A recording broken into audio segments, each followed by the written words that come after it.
Welcome back, everybody, to another episode of the League of Inches podcast. It is again back for a second week. You all loved it so much. It is returning and it will be here to stay. The off-season for rugby league, really. So we're here to talk all things in the great game over the last week since last Thursday when we recorded the first one. Unfortunately, Isaac cannot make it tonight. He is absolutely loaded with work. Had to do a double shift with one of his many roles he's got at the moment. So could not make tonight. But hey, I said that's all right. I know a guy that's foaming at the mouth to get back and do a weekly podcast after we've just come off a 6-hour one, basically. Trav, how's things again, mate? It's been a while since the regular listeners probably have heard from you, actually, a couple of weeks off, or 1 week, really. How's things? Yeah, it's only been a week, hasn't it? Yeah, no, going well, man. Going really well. You're right. Although you're scraping at the bottom of the barrel trying to get me through, eh?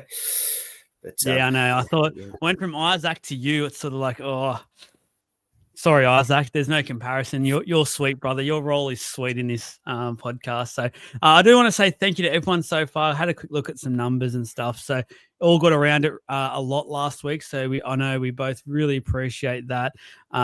Keep doing it. Keep liking it, subscribing, all that sort of thing to make sure we can continue to bring you the best content. He is not here tonight, Isaac. However, he's given me a few things to talk about, a few little inside goss and stuff like that. So you'll still get all that beautiful stuff. And on top of that, we've got some big talking points, which you've all probably known by now, and we'll give you our take. So let's just get straight into it. Firstly, thank you to massive thank you, major sponsor, the Caxton Street Brewing Company as well. We will be there again next Tuesday for the part 2 of our season reviews. So that'll be the top 8. Very, very keen on that. Retro Rugby League will be joining us for that one there. And we'll probably be stopping by there next Sunday when we go to the Samoa versus Tonga game at Suncorp. Cannot wait for that game. So we'll be there having a drink or two, having a bite to eat as well. Let's go. R360. Hate talking about them. Hate giving them any airtime because I've realised that us leagueies are giving this mob so much airtime and free advertisement. It's ridiculous, and it's not even a league yet. It's a nothing. It's a nothing moment at them. They're not even official. Exactly. It's nothing at all. But here we are. So R360, an R360 rule, basically, it's called for the NRL. So a 10-year ban is in play for anyone that basically even looks at R360 and has the temptation to go over there, it seems. So how they monitor that, not too sure, but we will see. For not just the players, but also for the managers as well at play. Now, I think the managers are a bit easier to tackle, so we'll quickly go to them and just say the way it works for managers, they actually work, majority of them work under a business. So then there's a few of them there at play. So I guarantee you there's a very easy way for these guys to probably get around this, and they'll just have one or two of them working outside of the NRL, and it won't care if they get banned because they don't need to work with NRL players. So that's a way around things, and I think that's a big loophole that will happen. The NRL at this stage, from all the research I've done this afternoon on it, has not banned companies as a whole. So it's sort of just it'll hurt maybe the smaller fish that don't operate under the business as such, but for mine, Trav, managers, it probably would be going, oh crap, do we risk it? But at the same time, it's sort of like it's not really what it looks like on paper. Like just for the manager side of things, not the players. Yes. Yes. Yeah, I don't know. I don't really know how to read into that one really because of the whole, restraint of trade and around the NRL and what they want to do and whether the managers are involved with that. I just don't know how to read into it really, like on that perspective. Yeah. I think it's just a little bit of smoke and guns and mirrors, isn't it? Like I don't know. I think there's the managers, the big ones won't care too much about it at all. You're exactly right. It'll be those little ones that go, but I'm not even sure any of those little guys that are going to have any of the big players that are going to be in contention for this anyway. So I'm not sure it's going to affect them too much. Yeah, absolutely. for the players now, for the player point of view, that's down as a 10-year ban at the moment as well. So that's essentially saying, let's talk about the group that we know at the moment that the R360 are interested in. So the likes of Payne Haas, Lomax, Pappy, Jai Gray. So if any of these sorts of players decide to sign up and go over there, or at this stage even entertain the thought of going over and sign one of those pre-arranged, I'm keen to go over type thing, it's a 10-year ban. Trav, what are your thoughts around this one when you've read it? We've had about 24 hours to soak it in now. Yeah, look, the wording is funny, isn't it? Like this 10-year ban. It's the what did he say? What do I want to call it? Like you just mentioned it then. Oh, it's even if you're even caught just negotiating or in contact with it too, I think was the wording of it as well, which I thought was hilarious. I think this is a joke, man. Like, I watched your video, so I know what your take is on, and we've spoken about it in our group and things. But so I get where you're going to go here, but I just think this is garbage. I find it funny, the priority setting here of what V'landys is doing and how he wants to use this as a line in the sand, monumental moment to force a change or force a thought. And I'm looking at the priorities and just thinking, God, man, you're a fool. Like, you've just got so many things wrong. And now and this is the one thing you're going to really go hard on. Like, go hard on your refs, go hard on your suspensions, go hard on, and stand a point on what happened with your drug cheats and your drug problems and that sort of stuff. Well, why are you going hard here? Like, what's his thought? And the thought is because he doesn't want to lose his players, right? Which is why he goes so soft and has those issues with the other stuff. It's, he doesn't want to lose his players. He doesn't want to lose what makes them the money and where it goes. And I've got questions around the inconsistency of this and the confusion. There's nothing that's properly come out unless I've missed it the last 24 hours around. Like, it's not a blanket ban just yet. I haven't seen anywhere it says it's a blanket ban. So if there's a player that's out of contract, he's saying they're going to be banned if they go to 360. And anyone that breaks it, because like at the moment it's just a blanket ban, right? If that's the case, I'm even more infuriated by it. I think if the player's out of a contract, they get to do whatever the hell they want. That's the benefit of being out of a contract. They can play and do it. He's the same, right? He's got his own contract. Once his contract starts to come up, he can go and start to negotiate where he wants to go. Does he want to go horse racing and stuff? Like, he could do whatever the bloody hell he wants. So why is he restricting these guys? So I just think that's garbage. I did watch a really good piece and conversation around through Bloke at a Bar, and happy to talk about another podcasting group, and I don't mind. We'll talk the same thing, but I thought his point was quite interesting around that obviously they started talking about the legalities of it and the restraint of trade, and started to talk and pull the point of it sounds more like a threat than anything, and a way for people just to, or these players to question whether it's worth the time and effort to fight to come back, knowing that they probably will, but it just can potentially take 12 months to up to 5 years for these civil matters and cases to go to court and things like that to get reinstated. And does that wane in? And is this what the conversation is? And I thought that was a really good point and something I didn't consider myself around that. So I thought that was interesting, but I don't like it. I don't like that he puts his foot in the sand and says, and digs in here, where there's been so many moments where he could have put his foot in the sand. I just don't think this is the right moment.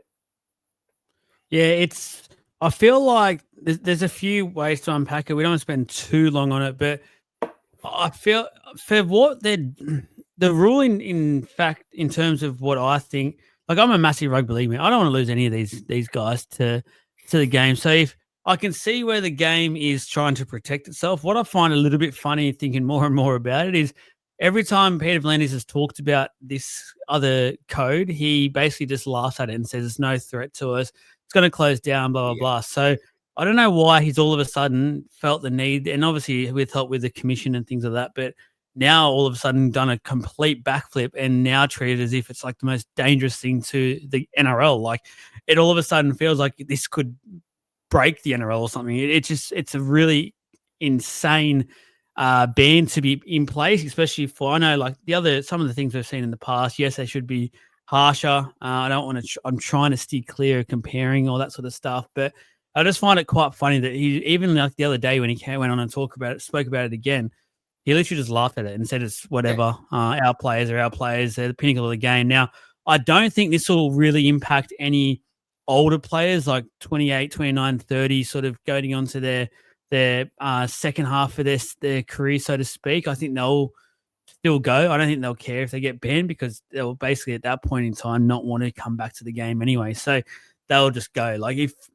they threw like even for, it's an interesting one how you see this one, Trav, but I even feel like for Pappy, for instance, I actually don't think this would really make him turn his head and go, oh, no, I'm not keen anymore. Like I feel like he'd be at the point of his career now where he's basically achieved most that you can achieve, apart from obviously Origin, which he'll probably go down as one of the unluckiest players in that department.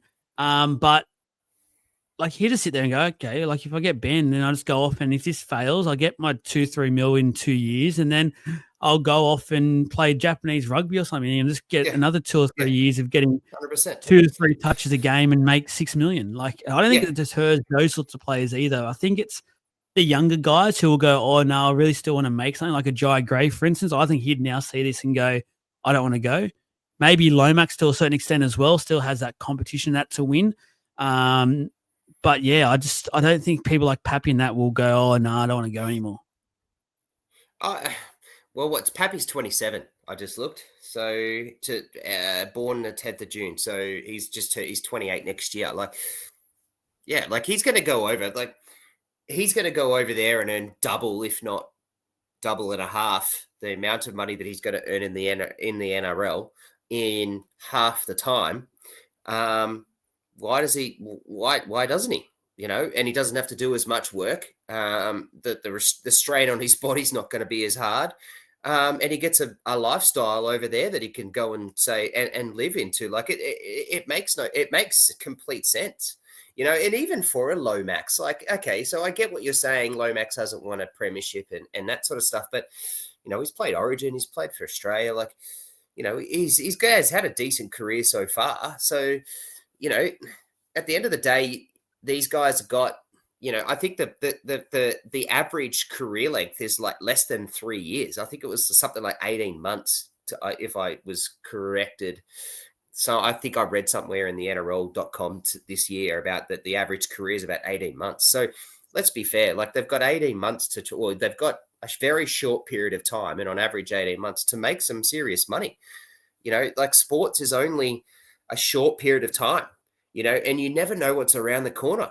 There's so many things that are out of your control. You know, you can, you know, it's like, you know, we have a go at some of these people for being, or these players or athletes for being made of glass with injuries and stuff, but they don't go out there and get injured on purpose. Like, you know, it's that they don't know what's in their control. And so therefore do what you got to do, like earn the money and go out there. And when you've got, and to me, like look, I'm not ingrained in an NRL team. I'm not an athlete like these guys at all. You know, so I don't have that in my blood, but you know, if like I was a player and I heard, and I was contemplating going to R360 and I was told by my employer that if you even think about going and we hear about it, you're on a 10-year ban, I'll be like, yeah, get fucked. I'm going. Like, I just, if that's how you want to treat me and that's what you want, and I'm your product, I would take that to heart and be really disappointed. Yeah, I don't see it like I get what you're saying. I don't see it how it's like, you know, as an NRL player, you know, I don't want to lose these guys and stuff like that. Like I don't see it like that a little. Like I would just be sticking it back to him and saying, stiff shit, man. Like if that's what you're thinking of me, but my big kicker to this is these players probably, or a large chunk of these guys wouldn't even consider going to the 360 if they got paid more. So if anything, the NRL needs to use this as a way to, or, you know, and we know that there's very limited common sense amongst these guys, but they need to actually look in their basket and go, why? Like, what is the reason why these people are doing it? It's because they're getting paid a crap load of money. Right. So instead of advertising that you just made 50, 60 million in the last 12 months that you did in your last annual report, put 5 million back into the NRL. And I bet you that, a couple of $100,000 extra to all of these players would probably keep them around, even though they could make triple that. Yeah, no, that's spot on. To quote Bloke podcasting, and he mentioned that this today as well, and said we're one of the lowest when it comes to what we actually, the percentage of what the NRL make in terms of how it works out for player salaries, which isn't ideal, especially for when you then probably think we're probably one of the most extreme sports out there as well, and one of the most harsh on the bodies and stuff like that. So there definitely needs to be a bit more of a balancing act. But yeah, I said it last week, and the last thing I was saying, the other thing I feel like the NRL is trying to do here is protect themselves because they do have 2 new teams coming in the next 24 months. So they know that this will hurt the player pool, and that could hurt both of those new teams coming into the comp, which I don't think as NRL people we don't really want.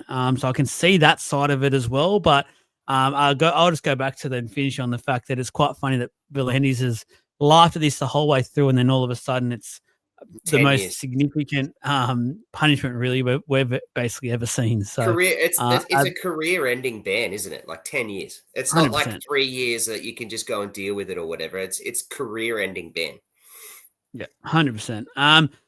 Trav, your team seems to be dominating the headlines this offseason so far. Like every news story seems to somehow revolve around a Storm player, an ex-Storm player. Like I've never seen it before. Your club has been so good at keeping things under wraps and just going through and not having this sort of unfold in the media. Now, Bellamy is apparently very much in the sights of the Gold Coast Titans to the point where, by all reports, they literally have obviously signed Josh Hannay for their coach over the next, I think it's 3 or 4 years they've got him for at the moment. But in that is a clause to say if we do get the chance and sign Craig Bellamy as head coach, you go straight to being an assistant coach again. And by all reports, Josh Hannay agreed to this deal. There's a few things to talk about here. One thing I want to firstly say is that if I was Josh Hannay, I don't know why I've signed for this. I don't know why I've done it. I'm a new coach. Like,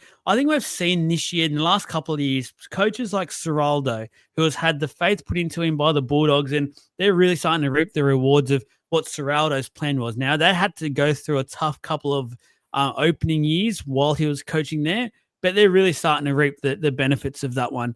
Secondly, Jason Riles has gone into an absolute shit show that was the Parramatta Eels, and with a clear plan in place for what he wanted from that club. They've just gone straight away with him and learned from their past mistakes and gone, whatever you want, you get. You tell us what you want to do, and off they go. There's been no, oh, hang on, if Craig Bellamy or Wayne Bennett pops up, you're going to assistant for a while. We're bringing them in. I think for the Gold Coast and where they are as a club, they just need to go all in with Josh Hannay. And if Bellamy becomes available, why isn't there a problem with him going into like the Gus Gould role for the Titans? If he wants to move up to the Gold Coast, which by all reports that will happen once he does retire, he's got family in that up here. I don't get it. I really don't understand why they felt the need to put this clause. I know Bellamy's Bellamy and he's go down as one of the greatest coaches of all time, and I get that. But as a club and identity who's just gone through a shitload and none of it good for the Titans, it does feel like they're finally somehow getting somewhere slowly. But I'm just a bit cautious how this actually works from Hannay's point of view. Do you have like a sneaky little thing around Tino saying, or, somewhat saying that he's happy to do another 12 months with the view that he thinks Bellamy might turn up next year, like the year after? Did that click in your head? I almost feel like he'll go hit the 2027. He'll go wherever Bellamy goes. So if Bellamy stays at Storm, he'll go to the Storm. The Titans, he'll extend his time at the Titans. You got the same vibe. Like I got that. As soon as I heard this a couple of days ago, I went, "Hang on a second, this is just such a coincidence that Tino's just come out and said, yeah, I'll hang around for another 12 months. Let's see what happens. I don't want to go and commit long term to the Storm if Bellamy's not going to be there after 2026. But so I'm just going to chill on it. Like that's how I read it. But anyways, that's a little bit off topic. I agree with you. I'm really glad you started with that. Like what a disgrace. I think this is an absolute disgrace that they put into the coach's contract that. After 12 months, if we can get our hands on Craig Bellamy, we're going to sack you. You know, like Hannay's not, Hannay's in a job. Like he's an assistant coach already. He's an Origin assistant coach too. You know, he's sacrificing and doing things. He's done his apprenticeship. He's gone all out with that. To then sign a contract that says if Bellamy comes, I'm going to get sacked. Like, why would you even do that? Like, it makes no sense to me. This is just silly. I would. He was in high demand as well. It wasn't like he was desperate. He had like 3 or 4 clubs after him. So it's just something doesn't sit right with me here. I actually kind of starting to feel like this has been done after he signed, and they've sort of stabbed him in the back in a way, which I hope they haven't done because. If that is the case, and look, I'm just throwing that out there, guys. Don't take that anywhere you want. But if that was the case, if I was Hannay, I'd be marching in tomorrow going, you guys can have this job. Catch you later. And someone will pick him up as an assistant for sure. Like I'd say the Storm 100%. Will sit there and say, here, come on down here. Let's go. 100%. Like Cowboys probably get him again and sign him. Cowboys realize their mistake. Actually, yeah, like Cowboys sit there and go, hang on a second, we can get Hannay instead of keeping Peyton. Let's do that. Yeah. Like it's dumbfounding. And then like for me, like I'm looking at Hannay and thinking, you know, you could have gone to the Knights, but you chose the Titans, and now you've got this. Like there's so many things that I'm sitting here just thinking this is just dodgy as shit, and I don't like it. I feel like this is really unprofessional. And I feel, and you summed it up really well in a couple of things, like this signing for Josh Hannay and all the things in the press conferences that he has said so far. And I said this in the review podcast that's currently being streamed at the moment and that you can get through your platforms is, you know, he set the culture through his first podcast, through his first press conference. With some of the comments that he made. And I went there and went, all right, well, you know, actions speak louder than words, but at the moment, all you can do is speak words because you've only just been hired. But that's some pretty bloody good words. And I really like what you've done there. And within a week, like within a few weeks, like this is exactly this is another thing that's happened. Now, this is all hyperbole. Like we don't know exactly, like nothing's actually come through, and it's still a few days whether Bellamy says this and where that goes and, you know, who replaces Bellamy, because that's obviously another conversation and things like that. But I don't like it. I don't like it, especially because of how highly regarded Hannay is. It makes no sense to me. Yeah, me too. It doesn't really make sense, but very interested to see this time next week when we're back on, we'll probably have an answer from Bellamy in the Storm. So interesting to see what happens there and what that means for the future of Hannay, because I can't see him, if he gets a year to dip his toe in the water here, start to get his systems in place, and he has to move aside for Bellamy for a couple of years. It just doesn't, like the more I look into it, the more it doesn't make sense. It doesn't become, it's not his project anymore, is it? It's not his team. It's not his culture that he's building. Like, makes no sense. Don't like it at all. Another thing that people may or may not like, the Bulldogs released their new logo this week. I'll probably try and work something magical for YouTube viewers and pop it up right now, the logo quickly for you to look at. I don't know. I'm so up and down with this, Trav. I look at this every hour or so, and I'm different. Like the first bit when I first looked at it, got to be honest, didn't really get a good look. I stopped at lights, basically, had a quick squeeze, and I laughed initially. I thought, what was this? But then I looked into it, and once I got home, I read the post and read what it meant and bits and pieces of it that are bits from the previous logos that they've had. So I like that there has been some actual detail put in and some history behind this logo. I do like that with a modernized touch. I love what the Bulldog looking historically at us means. I like that sort of thing. And clubs are all about that sort of mentality and all that sort of thing now. So it's starting to really warm up to me, to be honest. I don't mind it. What are you thinking? So first thing, when you say you stopped at the lights, that was the pedestrian crossing lights when you pushed the button across the road, wasn't it? So that was the first thing. Yeah, that was it. That was the lights. That makes Pulled sense. Well, over. you're in there, you pulled, that makes absolute sense. Yeah. And then as soon as I saw that logo, I loved it. As soon as I saw it. And then I'll give a shout out to Retro Rugby League and his page, and he's coming with us to do a big show next week. But I'll shout out to him. I watched his video that he posted basically straight away to get the bit of the history around what it is. Like that they put the CB, which is at the bottom of the circle, where which is a touchback to 1935 logo, and that they've put that there.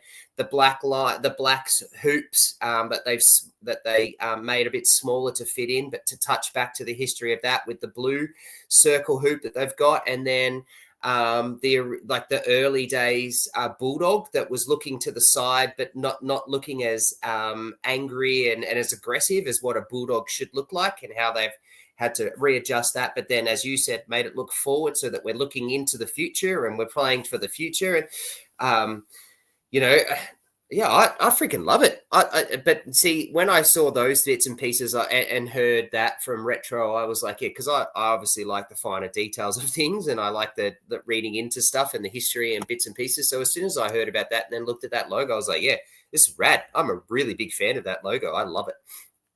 Yeah, no, I agree. And I think we're getting into a time as well when we will be getting pretty much everyone go over to this sort of logo now, where we've already seen a few go over to it, that more sort of simplistic look. Some may say maybe Americanized as well in a way. I'm not too across any American sports. I don't even know what their logos are like. But anyway, but yeah, I just think by about the next 5 years, I reckon everyone will go over and have a logo change I think is where it's getting to. And it'll go into this sort of modernized look that we're getting. And I think we'll always have the tradition. We'll always love it.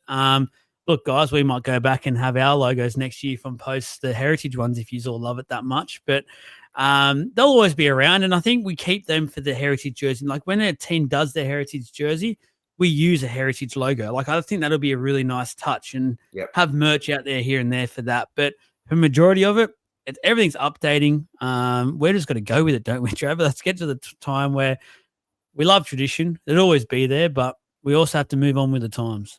Change is inevitable, man. We have to adapt to it. Keep going. Love it. It is. Just a quick shout out to anyone out there who does have a business, whether small, large, medium, whatever it is. You want to get your business out there a little bit more, please reach out. You can send an email to myself, reach out via the DMs as well. Email joel@leagueofinches.com.au. If you want to sponsor the page, we've got plenty of packages out there for the off season plus into next year. Please reach out, have a chat with you, and we can just go from there. So plenty already spots filling up very quickly already after the post the other day. So get in very, very quickly. Kalyn Ponga. So we put a post, or I put a post out there. Sorry, I'm not going to throw anyone else under the bus for this one. About 5 days ago. So, and all I really was doing, and guys, what I want to keep telling you, and I feel like I've said this so much lately, is that if I get told something, and by not just one, I check things a lot. If I get told something, which happens a lot on this page now, we get a lot of people message through or try and talk to us, tell us news. I always cross-check things. Whenever I post something, I'll cross-check it. I don't want to lead you guys down a garden path. I cross-check things. People tell me things. I put things together and go, all right, I'll put it out there for you guys. This page is for everyone out there, the League of Inches community, to benefit from, really. So if I hear something, I put it out there. So I came across some news last week around the Kalyn Ponga scenario, the fact that the Knights are past the warming up stage of letting him go. They're seeming pretty keen on it. And it could be happening. He could have almost played his last game for the Knights. That's where things were at with that. It is really warming up and things like that. So I just wanted to put it together and let you guys know. Okay. So whether it happens or not, I just said it's a possibility. This is what I'm hearing. Take it as you will. We're not sitting here going, Kalyn Ponga has left the Knights. I just want to let you guys know that that's not. And it clearly says it clearly says that this is all just rumor mill, whispers. Yeah. And I just wanted to, I've always said, and I'll always do it, let you guys know everything. I don't want to hold on to information. Like, there'll be times where I'll wait till I get the right information, but anytime I can, I will post it out to let you guys know. That's what we've always been about and what we'll continue to be about. But just on that, Trav, there was a few options there about where it could go, things like that. At the moment, I've got to say I'm still locking in all my chips to say he'll play for the Knights next year.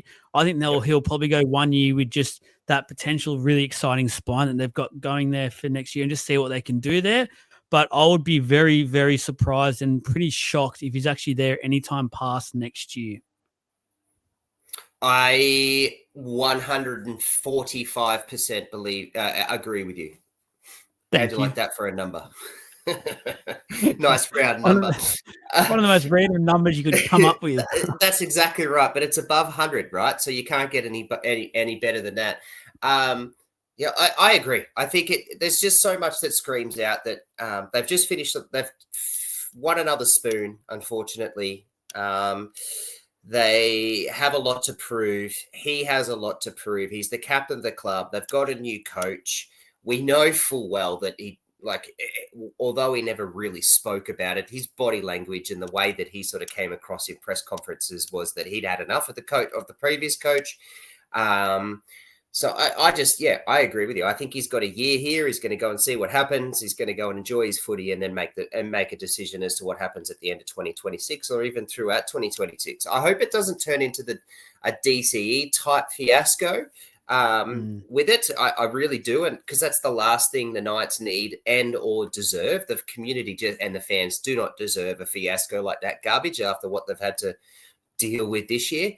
And there's some players on that list that I'm such a big fan of and envious of. So, they just don't deserve that. So I really hope he does.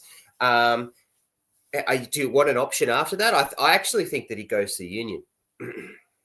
Yeah, I actually feel like he's going to be playing for the All Blacks. Yeah, I think he's gone. I think in terms of NRL, I think he's gone. I reckon he's in the Union. That's agree. My prediction.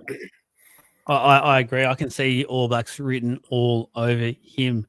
And look, guys, just to put it out there, that's me going against the sources from what I was told last week. So they're perhaps suggesting he's gone as early as already, but I actually don't believe that. So take that as you will. I'm agreeing with most of you out there who went onto the page and made your feelings well known.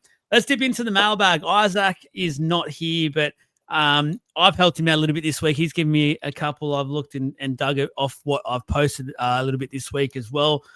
Just a couple of ones that happened so far this week that I want to talk about. So first one, the West Tigers on a podcast yesterday, the journos from Triple M, Michael Chamis was talking about the fact that the Tigers seem to be losing interest at the moment in triggering Dream Buller's contract clause. So he has next year, then he has a clause in place to extend further there.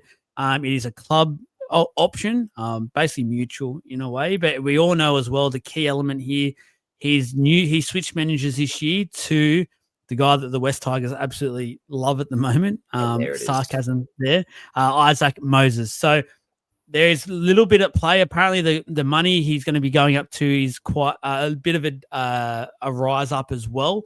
So that's at play because I've liked what I've seen from Buller in patches. I love what I've seen from their training videos last year. I remember at the start of this year, when we all watched him basically stand up and say, I'll do that punishment that I had to do. And he absolutely tried his ass off. I love what he stands for, but I don't think he's up to that 9,950 fullback money at the moment, which is rumored to what he potentially goes up to if they get that clause. So I think that's what's probably holding things up. And I just think where the Tigers are at and how much they've been stung by from Isaac Moses, you're almost trying to just get rid of anything you can do to just wipe your hands clean. A few of the other clubs have done it with Isaac Moses over the years and just say, mate, time is done. We can't deal with this anymore. We can't deal with the circus.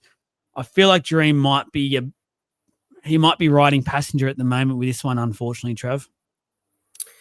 It feels like that, hey. But this is a talented dude. So this is a contract on a dude that's definitely based on potential and what he's going to do and not what he's been able to put on the park. due to many different things that have been out of his control, but mainly injury, and the fact that he hasn't had his feet on the park enough to show the stats. But he did take another step this year. I really like Buller. I think he's got a really good future and a really good potential. I just need to see it, and I think that's what the Tigers are doing better. But you summed it up really. It's literally just 2 words. This whole thing is 2 words: Isaac Moses. End of story. Unfortunately, players need to start to realise that this guy is an absolute cancer. I added a bit more to this story when I heard about it, and my mind straight away, I was driving. I thought about who could benefit from Dream Buller over the next couple of years, and 2 clubs sprung to my mind very, very quickly. The Bulldogs, I think most know that Connor Tracy, if they're to win a premiership, I can't see him as fullback, even though he had a very good year. I just think they need that next level up, and Dream's young and they can really develop him nicely there. The other one was the Cronulla Sharks, who only just recently extended Kennedy for 1 more year on pretty much peanuts for a first grade fullback. To be honest, I think he'd probably be the least paid fullback in the game next year, and that's saying something. So I got the feeling off the Sharks. It was one of those last minute, we can't get anyone else. Let's just get you for 1 more year. We know that you can do a job. We can get by with you. And then we'll potentially try and attack for 2027. So for me at the moment, Trav, I've got the Sharks and the Doggies as early potential suitors for Buller. Do you agree there? And if you do, what club do you reckon he'd suit the most? I love those calls. Both Tracy's got a little bit more playmaking and a little bit more like specialness than what Kennedy has. Kennedy's very much a meat and potatoes runner, catch runner, and that's about all he does, which has been stock standard and useful for the Sharks, but it's not what they can go further. Buller has that speed, that unnatural for everyone else speed that we love. He's agile and he's smart.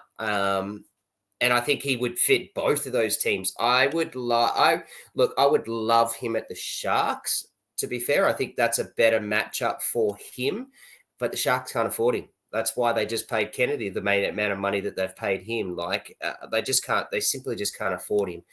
I think Buller is a very good candidate for a Perth Bears, Papua New Guinea type thing that's going to happen at some point, especially because if they're not going to trigger his clause at the end of next year, like maybe that's where they go. And that's also a club that can afford something like that and can afford a contract based on potential. I don't mind the Bears shout at all. That would be a nice, handy addition for them, because I'm looking at fullbacks off the mark and that there's not a whole heap. So I think Buller and building with someone young like that and giving him one of those 4 or 5 year deals to work in and be one of the main cornerstones of the team would be quite good for the Bears. The next one, which I thought would have been confirmed today by the Raiders, but it's still sitting in the rumoured section, is Dane Laurie. Apparently has signed a multi-year deal with the Canberra Raiders for the next couple of years. I'm hearing as much as a 3-year deal, which is a massive deal for Dane Laurie to get. Yep. But not confirmed today, which I was a bit surprised about, but that probably tomorrow when you're listening to this on the Friday, probably will be. Position-wise, Trav, where are we thinking? Because if we're signing a 3-year deal, that's very weird to do for someone who you think will just be a backup sort of guy. You normally get them for maybe a maximum of 2. I feel like he has a bit of a role to play here. I don't know where, though. I'm keep trying to think of this team, and I'm just thinking, what does this mean, first of all, for Ethan Sanders? Does it mean they don't have the wraps on him that they originally did? They're second-guessing things. But in saying that, I can't see Laurie play halfback, and I can't see Strange as a halfback. So I don't want to move Weeks from fullback because he just had his all-time season and just seems to be getting better and better as the weeks went on. Where does he go? I don't know. This is just a pure blown long-term depth deal in my eyes. This is what I'm seeing, because he's not going to fullback, which is pretty much his natural position. There's no way Laurie's being taken to the Raiders as a halfback. No way. So that doesn't make sense. They don't need a 14. They don't need a 14. And I wouldn't even – I like the wings that they've got, their edges already. So, the likes of Tamale, the likes of Savage, like Timiko's a center, but, Chris is a center. But I like those guys already. So, I don't know where he fits. So this to me just seems like it's a long-term depth deal. And off we go. Crazy signing and a massive deal for a depth. I don't think I remember a player getting this sort of a deal, but let us know in the comments if you can remember someone who perhaps got a depth deal and it's like a 3-year thing. So I'd love to find out one day what money he's on as well at the Raiders, because that's just, the more I think about it, the more I think it's just an absolutely crazy deal. Some footy's back on the weekend, guys. We've got the Pacific Championships. I've had a mental blank. I think it's called Plate and then it's called Cup, I think. So we've got the Saturday game, 3 p.m. for this is the men's side of things. So Fiji against the Cook Islands. Having a quick look at their team, there's some NRL talent spread across both teams. We just mentioned Buller. So Buller's at fullback for Fiji, which is a huge get. I completely forgot about him. Taruva is there. Michael Jennings comes back to play center for Fiji. Good to see. He's the man that can't be stopped. He just continues to find a way back in. Tui, I think, is the captain. He's a prop for Fiji. And Cook Islands actually have some talent. And by all reports, I was surprised when I heard this the other day. Apparently, Val Holmes had agreed to play Cook Islands this year and has aligned himself with them for next year's Rugby League World Cup. So he was actually going to say no to the Aussies and put everything into the Cook Islands. I believe he's now there in this tournament as a coach. So that's massive. That is absolutely huge. It would have been massive to have him there because that would have been a centre pairing of KL Ero and Val Holmes, which that's just next level. So Ero is a huge get for them in the centres. Makahisi Makatoa at prop.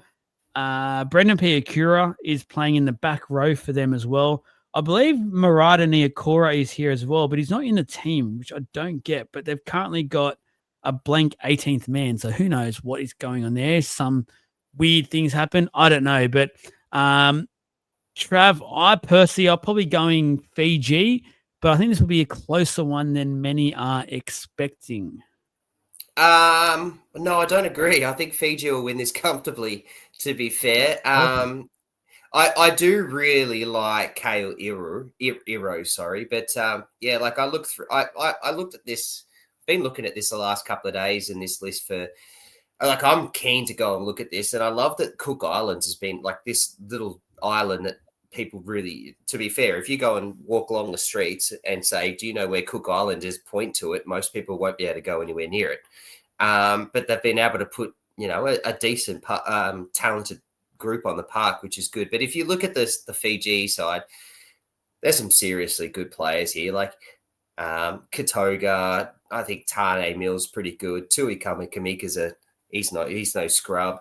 Kurt Donohue's a good player. Renakamo's a good player. Jennings is obviously a good player. I think Valame's a decent player. Taruva and Bull are a gun. So yeah, it's a good side by the Fiji.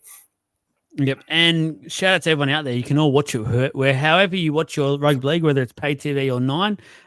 Both are playing all the internationals throughout the next few weeks, so that is awesome to see. Next one is the Kiwis against Samoa on Sunday, 3 o'clock. Well, I say 3 o'clock. That's Queensland time. 4 o'clock for you New South Welshmen. Littered with talent all across both of these sides. I'm so keen to sit down and watch this entire series. I think this is going to be a phenomenal. New Zealand, Tonga, and Samoa, and I keep looking at all these sides and comparing their lineups, there really isn't much in it because one might have great halves, the other one has a superior back line, and the forward pack for all three are pretty much red hot.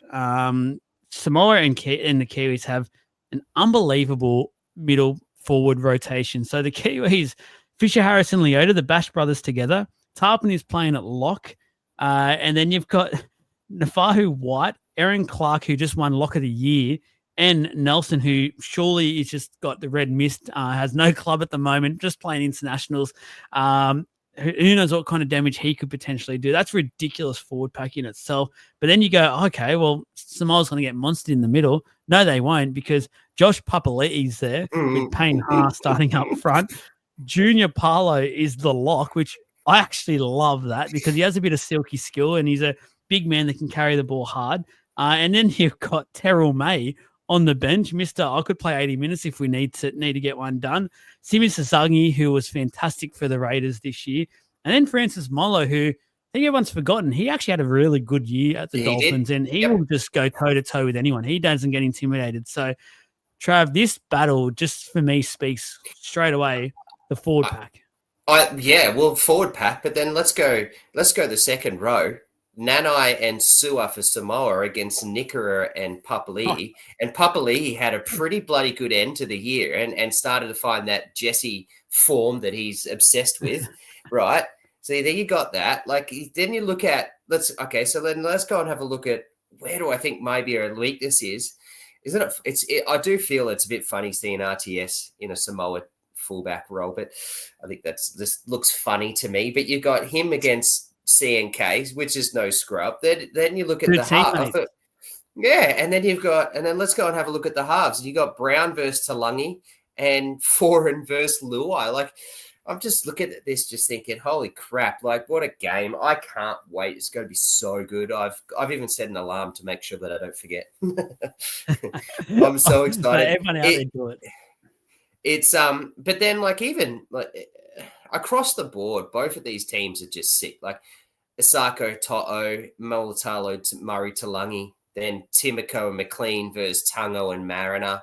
Like, Mariners just come off a premiership winning year with the Broncos. Like, it's just, this is going to be so fun. I'm loving it. I'm so looking forward to it and can't wait till next weekend. Who you got? It's this weekend, by the way. Don't worry about next weekend. We've got games this weekend. Yeah, I know. But, there's a reason why I can't wait for that weekend either. But I got Samoa. Yeah, I'm on Samoa as well. Everyone I've heard talk about this in podcasts, which shout out, most of them are going on holiday already. So great life for them. We're sticking around. We're giving you guys content no matter what. I'm on the Samoa side as well. Like, I've heard people say Kiwis should do it comfortably. I'm thinking you guys have to have rocks in your head. Because, have you looked at that team? that team is not getting just the forward leaders that they have there, they are not getting slogged. Like, Payne Haas hasn't defected to go to a team that's going to get whitewashed in this series. And I've got Samoa at the moment as my early favourites to win this series this year. So I don't know if you all got the same. You got potentially maybe Tonga just ahead. I got Tonga, Yeah, I've got Samoa might just pip it. But how funny and how great for International Rugby League that we've got a series between New Zealand, Tonga, and Samoa. And I reckon 10 years ago, if this was happening, New Zealand win this in a canter and win at 50-0 probably each time. Now we've got them as potentially third favourites in this comp, which is just a huge credit to the way the international game is growing, which has been quite slow. Granted, they need to do a hell of a lot more in that space. We all know that. It's slowly gaining a lot of momentum, and it's thanks and off the back of a lot of these players and what they're doing. And it's been a controversial topic. I know a lot of people have what they want to say, but when you can sit down and look at what is happening in this series, you can now understand and respect how actually good it is. Yeah, I'm going to take this further. The reserves for New Zealand: Xavier Willison, Keanu Keeney, Scott Sorensen, Sebastian Chris. Holy Jesus. And then you look at the Samoan team, right? There's a couple of not so much no-namers, but, for the everyday NRL fan, probably don't know a couple of these, but Loelu is no scrub and actually pushed Connor Watson to the bench. Arda Mariota is very highly rated and had a good year for the Raiders. Fa'alalo had a good year for Manly and was very unlucky to miss out. And Lycan King Togia came out of nowhere as the starting six for the Dragons this year and did a pretty bloody good job as a rookie. So there's 8 dudes that are just even in the reserves. Like Keanu Keeney sitting there, like he got himself into that full-time Titans role playing fullback for New Zealand last year at this time of the year. Should be starting. Can't believe what's on the bench like that. Yeah, it's freaking awesome. It's freaking awesome. And a shout out to the NRL website, or the Kiwis, that is, the majority of their players so far, they have a picture of them in the Kiwi kit, which looks sensational. Yeah. Can we hurry up and get on to making sure all teams are covered and their players are in their international kits, please? content point of view would be so much better and looks so much nicer. So selfish response there, but please get it done. That is it, guys. Thank you for tuning in once again. Moving forward, these may be a little bit longer just to fit in these games over the next couple of weeks, but I'm sure you guys love it. A bit more league to talk about, and these series, and we'll go have the Australian tour to talk about shortly as well. Will all be fantastic to talk about and things that we're all very, very keen for. Smash that like, subscribe button, add a few comments in, let your friends, family know about us if you haven't already. Plenty happening in the off-season, guys. We're not going anywhere. We're not going away. We're there. We're posting, all that sort of thing. Make sure you get across our social media platforms as well. Thank you to Trav, and thank you all for sticking with us, listening. We will see you again next week.